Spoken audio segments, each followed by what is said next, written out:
আমরা তো আসলে একটা ঐতিহাসিক ভোট হবে সেই প্রত্যাশা রাখছি। বহুদিন মানুষ ভোট দিতে পারে নাই। মানুষ তাদের ভোট দেবে সেরকম প্রত্যাশা মানুষের মধ্যে আছে। কিন্তু এই যে এখনই আপনার প্রবাসীদের যে ব্যালট পেপার পাঠানো হলো সেটা কেন এমন জায়গায় গেল যেখানে আসলে অনেকগুলো ব্যালট পেপার এক জায়গায় আছে, যে কনভারসেশন ওখানে আমরা শুনতে পাচ্ছি, সেগুলো আসলে কী বার্তা দেয়? অনেকে বলছে আগে রাতের ভোট হয়েছে, এখন কি দিনেই রিগিংয়ের দিকে যাচ্ছে কিনা? আপনি কি ধরনের শঙ্কা দেখছেন আসলে? ধন্যবাদ। অনেক যন্ত্রণা এবং দুঃখের মধ্যেও আপনার এই কথা শুনতে শুনতে একটা পুরনো দিনের কথা মনে পড়ে গেল। এক এলাকায় একটা মসজিদ ছিল, সে মসজিদটাকে সবাই বলতো ছোট মসজিদ। তো ওখানে একটা বড় সমাবেশ হবে, বলেছে ঐতিহাসিক বিশাল জনসভা স্থান ছোট মসজিদ প্রাঙ্গণ।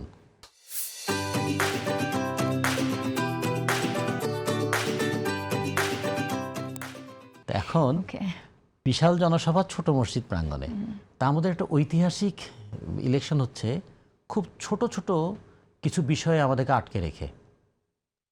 নির্বাচনের আগে এখন আমাদের কত বিষয় নিয়ে ভাবার কথা ছিল না? 21 তারিখে প্রতীক বরাদ্দ হবে, এখনও কেন আমাদের শঙ্কার মধ্যে থাকতে হচ্ছে নির্বাচনটা কি সুষ্ঠু হবে, নির্বাচনটা কি আসলে হবে, নির্বাচনটা কি শান্তিপূর্ণ হবে, হবে তো এরকম কথা কেন হচ্ছে? তারপরে দেখুন, পোস্টাল ব্যালটটা আমাদের অনেক দিনের আরাধ্য দাবি ছিল। আমরা বলেছিলাম যে আমাদের প্রবাসীরা শুধু রেমিটেন্স পাঠাবে আর লাশ আসবে, এটার জন্য আমাদের প্রবাসী শ্রমিক নয়। আমরা প্রবাসী শ্রমিকদেরকে জাতির সমস্ত গুরুত্বপূর্ণ প্রশ্নে তাদেরকে অন্তর্ভুক্ত করতে চাই। যদি সত্যিকার একটি ইনক্লুসিভ ভোট হতে হয়, যার মনটা পড়ে আছে দেশে, যার টাকাটা আসে দেশে, তার শরীরটা বিদেশে থাকলে সেখানে ভোটের সময় যুক্ত হতে পারবে না। সেই পোস্টাল ব্যালটের কথা যখন বললাম, সেটা নিয়েও দেখেন, যখন একটা গ্রহণ হলো, এই আপাত সাফল্যের সঙ্গেই একটা সন্দেহের কালো ছায়া সেখানে আবার মিশে গেল।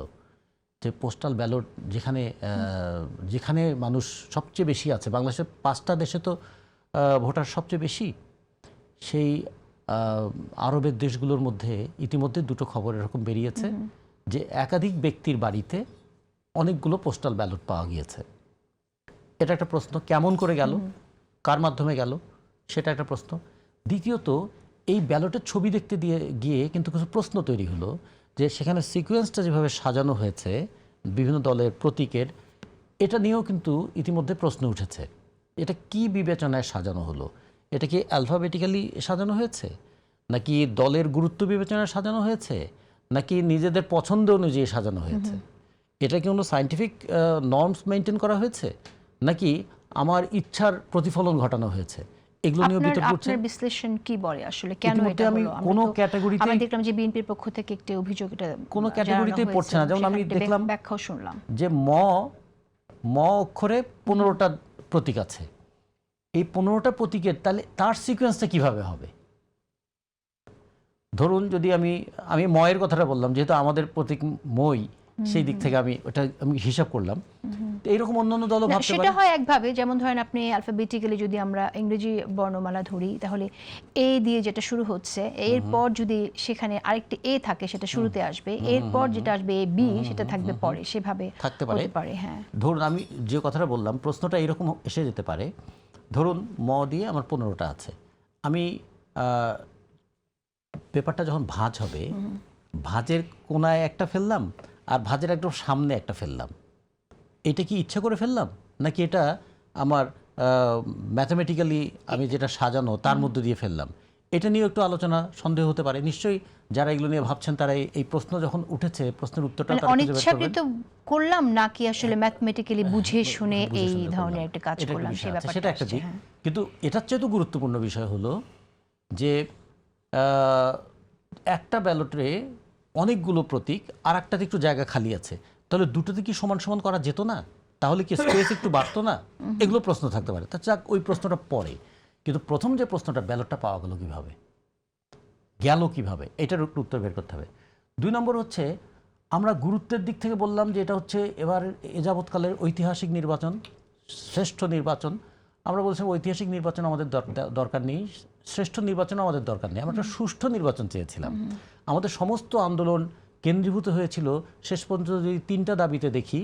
একটা যদি বলি, আমাদের সংস্কার, তারপরে বিচার, তারপরে নির্বাচন, এরকম যদি হয়, তো নির্বাচন ছিল কন্টিনিউইটি অফ আওয়ার কনস্টিটিউশন।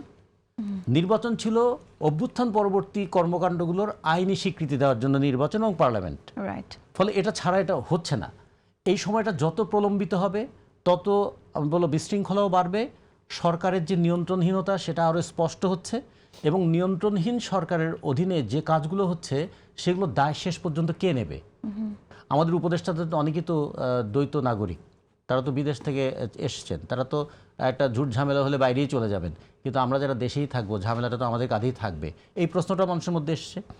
ফলে নির্বাচনটাকে আমরা সুষ্ঠু নির্বাচন করতে চেয়েছি, এবং সুষ্ঠু অবাধ গ্রহণযোগ্য নির্বাচনের যা যা করা দরকার সেটা টপ প্রায়োরিটি দেওয়া উচিত। ঠিক আছে, আমি আজকে একটা জিনিস যেটা জিজ্ঞেস করলেন, মানে যে প্রশ্নটা এখানে বলতে চাইলাম, বিমানের যে নতুন পরিচালনা পরিষদ করা হলো সেখানে নির্বাচন কমিশনেরও একজনকে আবার ওখানে যুক্ত করা হলো। তারপরে নির্বাচনের চাইতেও বিমান গুরুত্বপূর্ণ হয়ে গেল।